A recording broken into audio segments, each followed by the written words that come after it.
Oh! Excuse me. Oh, no. I Sorry. am so sorry. Here, let me just... Oh, nope.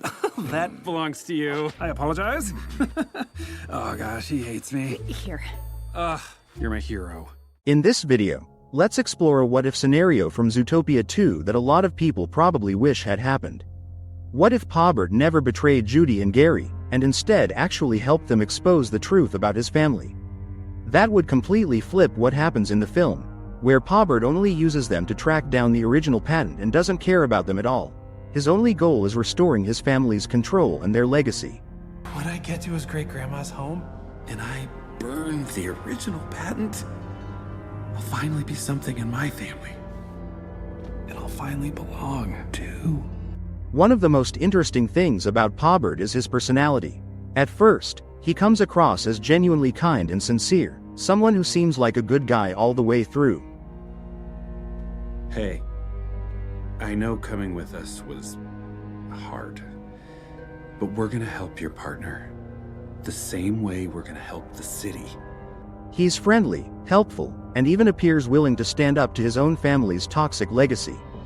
That's exactly what makes him so dangerous in the story. He's a twist villain who plays the role of the hero. He pretends to be different from his evil family, to be the one who wants to do the right thing, and we're fooled into believing him. We see him helping Judy and Gary throughout the whole process.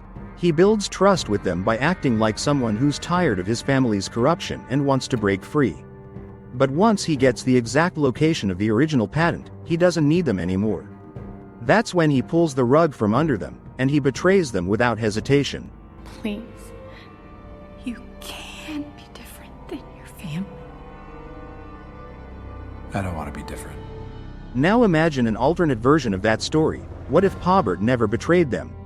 If he stayed true to the nice guy image he projects at the beginning, he very well could have helped Judy and Gary all the way to the end. He could have made sure that the patent came out to the public, that the truth about his family's manipulations was exposed, and that their power was broken for good. In this scenario, Pawbert never cared about being accepted by his family. He already knew they were evil, and he didn't want to repeat their mistakes. Instead of craving approval from them, he decided to be the one who's completely different, the one who uses his insider knowledge to bring them down rather than protect them. That version of Pawbert would be genuinely good, not just pretending. He wouldn't be playing a role, he'd be living out a real choice to stand against his family and help others instead. This what if also changes how we see the themes of the movie. In the original, Pawbert's betrayal reinforces the idea that appearances can be deceiving and that even someone who seems like a good guy can be driven by selfish motives. In this alternate version, his loyalty would highlight the opposite idea, that people can choose to break cycles, reject toxic legacies, and use their privilege to help others. It would make Pawbert less of a cynical twist and more of a redemption-style arc, where his character arc is about consistently choosing to be different from his family, not just pretending to care about doing the right thing. It's still unclear what Pawbert would have done if he'd stayed good. Would he have joined the police force alongside Judy and Nick, or would he have stayed more in the background, quietly supporting them whenever they needed him? On one hand, a version of him working inside the system could create some really interesting dynamics. On the other hand, part of what makes him so compelling in the first place is that he doesn't choose that path, which makes his betrayal hit even harder. But let's be honest, if Pawbert had stayed the nice guy the whole time, it probably would have killed his character. As a twist villain, he fits perfectly into the story of Zootopia 2. He looks, sounds, and acts like someone you can trust, which makes it all the more shocking when he reveals his true motives. That duality, being the good guy who's actually the villain, is exactly what makes him intriguing. If he were just a straightforward hero, he'd lose that edge and become far less memorable. No one will believe you over us. We've always been better than you, and we always will be.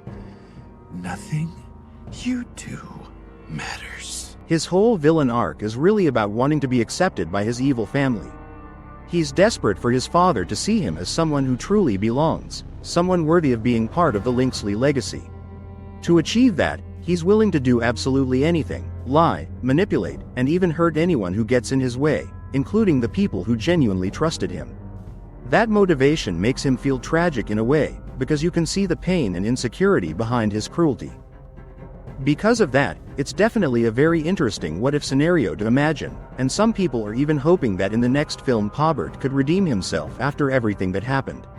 His whole journey in Zootopia 2 is built on his need for approval, and once that's shattered, there's a lot of room for growth or collapse.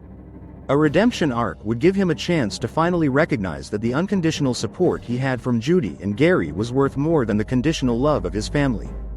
But even then, a lot of viewers are divided on whether redemption would actually fit his story or if his role as a tragic villain is already complete.